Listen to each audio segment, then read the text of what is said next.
Shalom, shalom, Parashat Emor.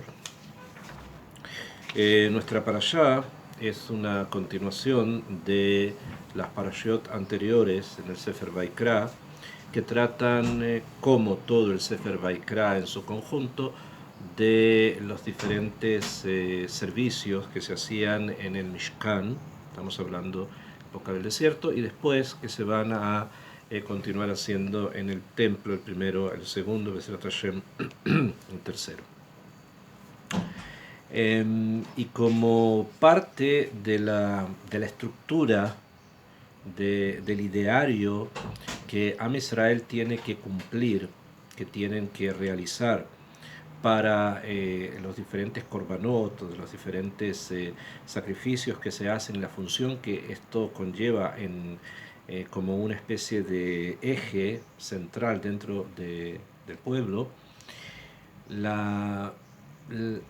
el nivel que los Kohanim tienen que tener, que el Kohen es el que realiza, el que trabaja dentro del Mishkan, principalmente, también están los Levíim, son parte de una misma tribu. Los niveles tienen que ser muy altos.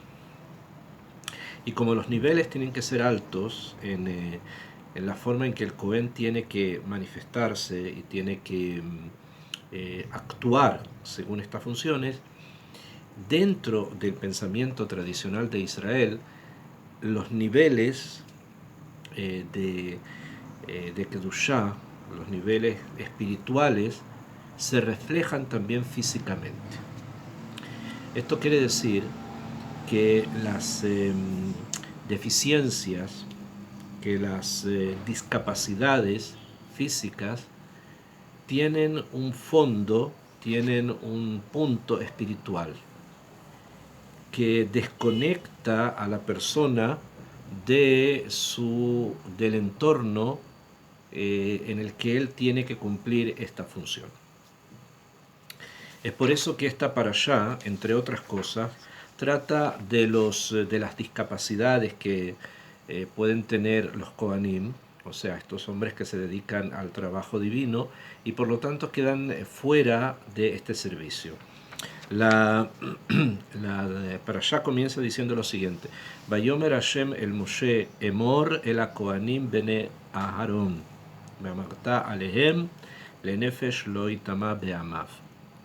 Le dice Hashem a Moshe: dile a los Kohanim, a los hijos de Aarón, les vas a hablar a ellos que no pueden impurificarse a muertos, o sea que no pueden tocar, cargar o estar debajo de un lugar donde haya un cadáver.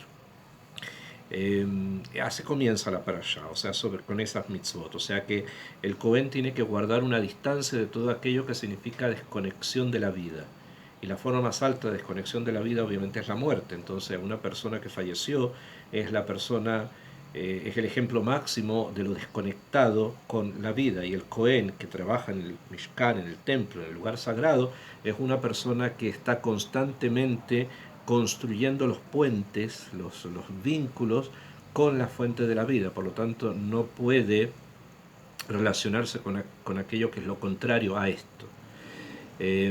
Y si lo hace, se impurifica, o sea, trae sobre sí una carencia espiritual que se llama impureza, y hay diferentes procedimientos para que él pueda salir de ese impedimento que se llama impureza y volver nuevamente a la función que enmarca el servicio en el templo como algo que conecta al ser humano con la fuente de la vida.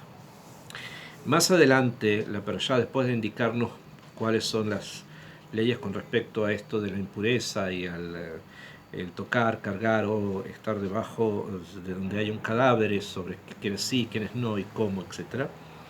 En el pasuk, en el perek, Haf Aleph, en el capítulo 21, en el pasuk Yud Het, en el versículo 18, la Torá dice lo siguiente, que tiene que ver, como dije, con las discapacidades ahora de los Kohanim.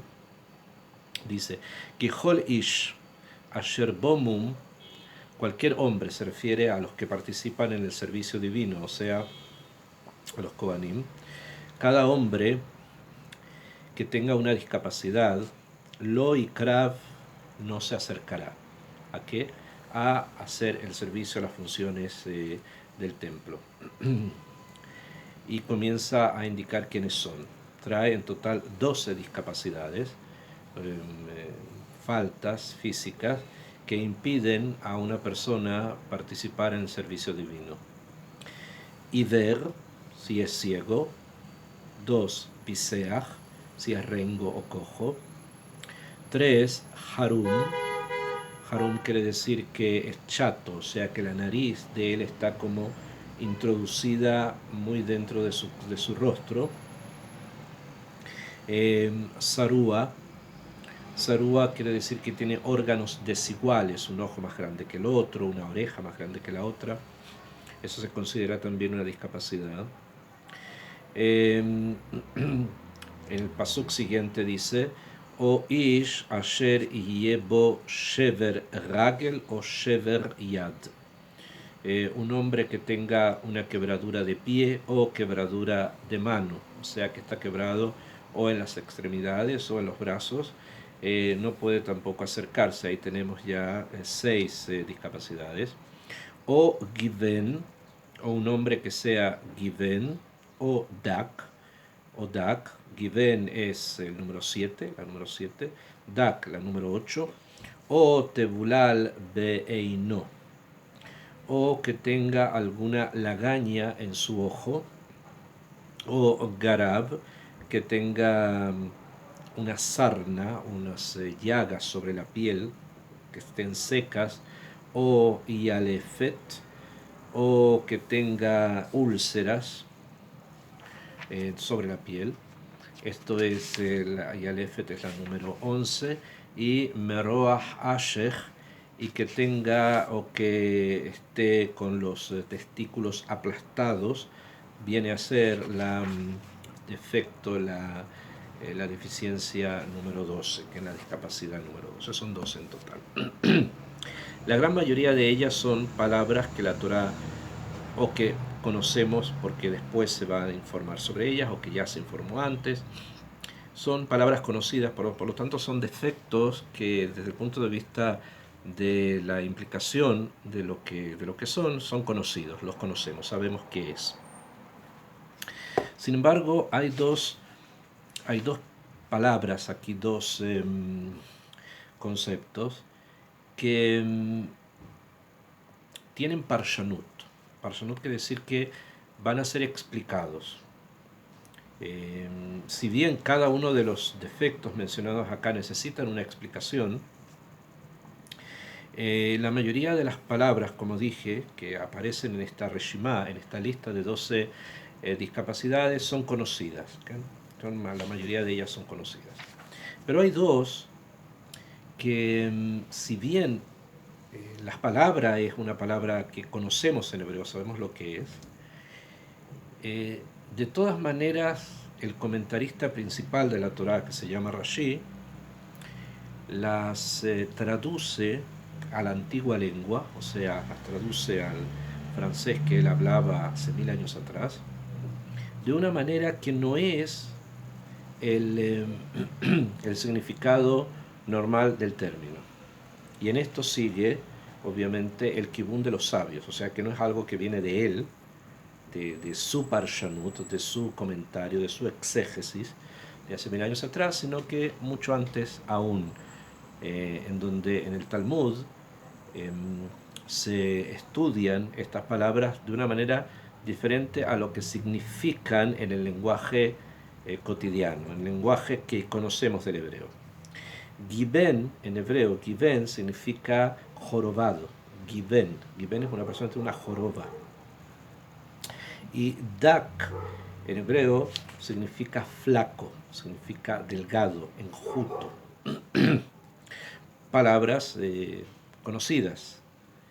Sin embargo, Hazal, los sabios de Israel, lo han estudiado en otro kibún, y es en ese kibún donde Rashi quiere estudiar, porque precisamente, al parecer, esa dirección de estudio es lo que nos va a dar la pista del por qué es importante justamente una estructura física del ser humano que se va a dedicar al servicio divino, que no tenga estas discapacidades, que no tenga estos defectos.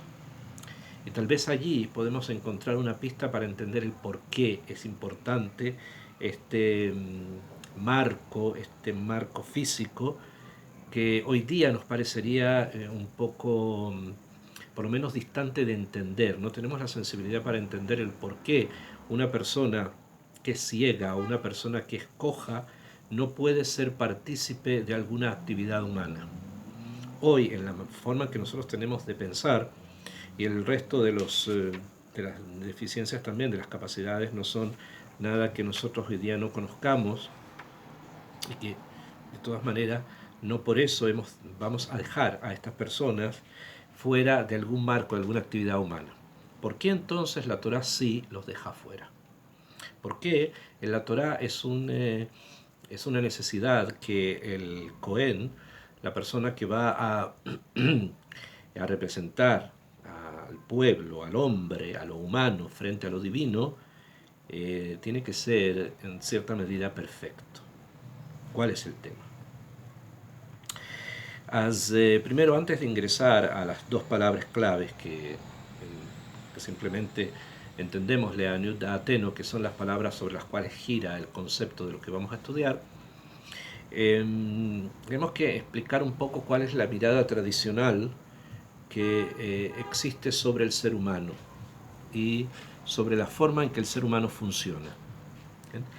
Desde un punto de, para eso también hay que retraernos, hay que ubicarnos en la época en la que nosotros vivimos hoy día y entender que no todos los conceptos que los antiguos manejaban son conceptos que para nosotros hoy día tienen valores o que tienen algún tipo de axiología. Probablemente no, debido a que nuestro mundo moderno es un mundo en donde el progreso, el aumento en la producción, el aumento en la ciencia, que también es un tipo de producción, el aumento en la intelectualidad, que es otro tipo de producción, ha llevado a que los estándares de vida y a la forma en que nosotros definimos la vida sea bastante más amplia de lo que en otros momentos se pensó. Esto no quiere decir que en la forma que nosotros tenemos hoy día de percibir nuestra existencia sea mejor en el sentido axiológico que en valórico. Sin embargo, es distinta, es diferente. Funciona en kibunim distintos, o sea, en direcciones completamente diferentes. En cambio, los antiguos, dentro de su mundo tradicional, tenían también una perspectiva de la realidad. Y esta perspectiva de la realidad giraba en torno a lo espiritual, más que en torno al progreso. O sea, el eje del pensamiento tradicional está en el valor que tiene el espíritu por sobre el valor que tiene lo material. En cambio, en nuestras épocas, el valor del espíritu, si es que está, normalmente es una parte más de una serie de realidades que nosotros manejamos, pero no necesariamente es la principal. Pero para los antiguos sí lo era.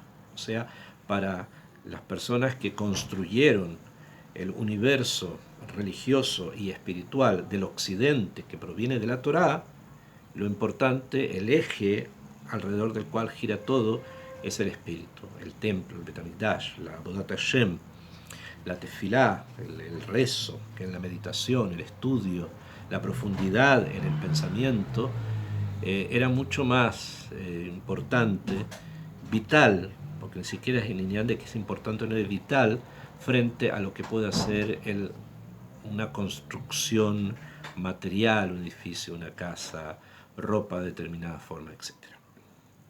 Y en este marco hay un principio en lo espiritual que, como dije, nos puede parecer a nosotros un poco extraño a nuestra forma de ver, pero que de todas maneras dentro del pensamiento tradicional está presente, y es el hecho que lo físico es obviamente simplemente un reflejo de lo espiritual.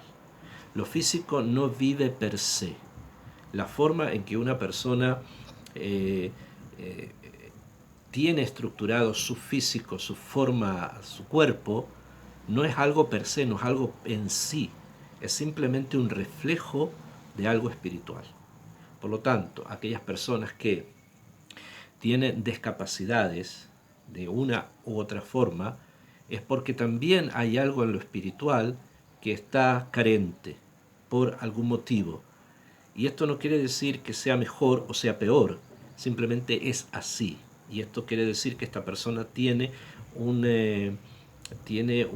nivel y una misión que cumplir en donde ese defecto es parte de su vida espiritual y se refleja obviamente a nivel físico.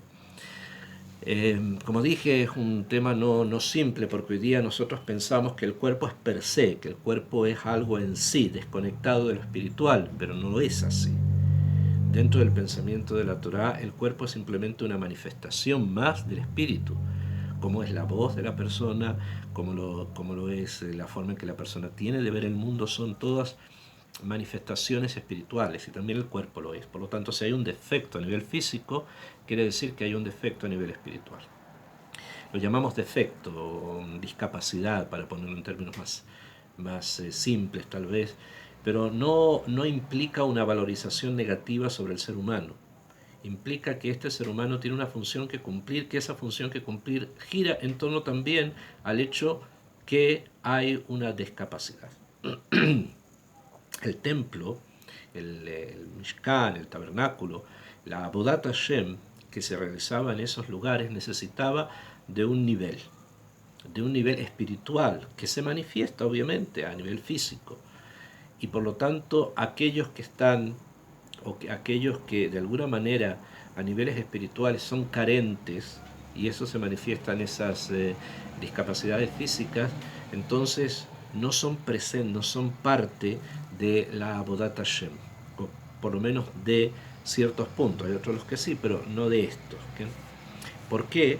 Porque justamente delante del rey en el sentido delante de la fuente de la vida, todo tiene que girar en torno a esa vida y a la perfección de esa vida que se manifiesta también físicamente.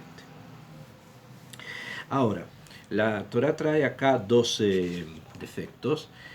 Sin embargo, la Mishnah, el Masech Bechorot y en otros lugares aumentan muchos más. No son todas las discapacidades que imposibilitan de trabajar en el templo. Hay otras más. Son estudiadas por los sabios de los Pesukim y derivados, etcétera, simplemente marcan la constitución física de cómo tiene que mostrarse o verse aquella persona que va a servir en el Bet HaMikdash. Y eso es parte de la Torah de Israel. O sea, eso es parte justamente del pensamiento que ya les dije, y es muy importante meditarlo, que lo físico no existe por sí mismo. Lo físico es simplemente una expresión, una manifestación de lo espiritual. Ahora, habíamos hablado de que hay dos palabras, la palabra given y la palabra dak. Given es jorobado, que tiene una joroba, y dak es enjuto, o sea que tiene la carne como apegada a los huesos, cosa que se considera una discapacidad, algo no armónico. Sin embargo, cuando analizamos a Rashi, cuando Rashi nos explica qué es lo que es, encontramos un kibun distinto en la Parshanut, en el exégesis, en el comentario. Y hay que estudiar el porqué. Rashi dice sobre Given, estoy leyendo el Rashi en el Pasuk Hav, dice Given, dice sorciles, Belaaz, y enseguida trae la Gemara Masejet Bechorot, que también estudia Given no de la forma común de jorobado, sino en otro kibun. Y dice, She Gebinei Einav, o sea, que las cejas de sus ojos se harán aroj, tienen el sear, el cabello largo, be shohev, y baja. ¿okay? O sea, son personas que las cejas, ¿okay? de, la, de la cabeza bajan, son muy gruesas y bajan, como que se extienden los cabellos, como que bajan. Y eso es considerado algo defectuoso, algo que no es apropiado que una persona así eh, trabaje en el Mishkan. O dak, la otra explicación, que dak significa delgado, enjuto, sheyesh lo beinav dok. Dice acá que tiene en sus ojos dok significa cataratas, ¿okay? Shekorim teila, que se llama en la as, en la antigua lengua, teile, tual, tela, como si una red, hubiese una red allí. Quemó anote kadok, el que extiende como si fuese una tela. En ambas palabras, Rashi sigue la opinión, una de las opiniones de la Gemara Masejet Brajot, que estudia que el Given no es el jorobado, sino que Given es la persona que tiene el ceño, o sea, las cejas gruesas, y que Dak no es enjuto flaco, ¿okay? Sino que es que tiene una red en los ojos, que tiene una tela en los ojos, cataratas, ¿no? Así lo estudia. Dije además que de estos conceptos vertidos en la antigua lengua, podemos entender un poco también qué es lo que está detrás de Lifsol, de hacer pasul, de dejar de lado estas características, y de lado en el sentido que las tiene, no forma parte del trabajo en la akravá, los korbanot, en los sacrificios. La palabra sorsil, que Rashi trae de la antigua lengua, es como un agregado que no necesariamente está en su lugar. ¿Por qué? Porque Rashi explica directamente en hebreo, son el ceño, las cejas están gruesas y caen. Muy bien. ¿Por qué tiene que decir que Given Sorsils? Curiosamente, en el francés de su época, y se mantiene hasta los días de hoy, la palabra sursil, que significa ceja, es muy krová, muy cercana a la palabra sorsil, que significa bruja. Sorcerie es brujería. O sea, que Bemet, y también se ocupaba esto en la época en que Rashi vivía, entonces Bemet nos quiere acá indicar Rashi un kibún de pensamiento, que esto del ceño así lleno de cabellos, es una señal de que hay un defecto espiritual. Ese defecto espiritual se conecta con la brujería, o sea, con una forma de expresión de la clipá. La clipá quiere decir del lado de la impureza, del otro lado de la fuerza. Y eso nos viene a enseñar un poco entonces, siendo uno de los conceptos que él traduce en la antigua lengua, el otro es la tela sobre el ojo, que es dak. Nos viene a enseñar tal vez este concepto una cosa importante, que al parecer en las épocas antiguas, y principalmente en las que estamos estudiando ahora, se tenía más presente, se conocía más o se comprendía más que muchas veces las expresiones físicas de la persona Bemet expresaban espiritualidad, ya sea para bien o ya sea para mal. Y había formas de captar en la expresión física de la persona una conexión con algo negativo. Y obviamente eso no puede ser parte de Avodat Hashem, no puede ser parte de un Cohen que vaya a trabajar en el Bet HaMikdash. En otras palabras, los efectos físicos de los que estamos hablando, al parecer provienen de la Sitra Achara, o sea, provienen del otro lado. Y obviamente alguien que se va a dedicar al servicio a Kadosh Baruj Hu no puede estar conectado con aquello que es contrario al servicio de Hashem Yitbaraj, ¿no? Que está escogiendo otro lado de la fuerza del mundo. Entonces esto es un punto en la parashá que es importante meditarlo y contraponerlo también con otras formas de pensamiento de estética en la época que los sabios vivieron, en la época que también el Humash fue escrito. para entender que si bien la estética era algo fundamental, por ejemplo, en el mundo antiguo, Grecia, no es lo mismo dentro de la Yadut. Acá no estamos hablando de estética, estamos hablando de pnimiut, de interioridad. Y muchas veces si hay una interioridad que está conectada con un lado oscuro, se suele expresar, se suele manifestar externamente. Y una de esas manifestaciones son los sorcil, sorcerie, la brujería a través de las cejas. Hay que tener esto presente porque aquello que fue continúa siendo.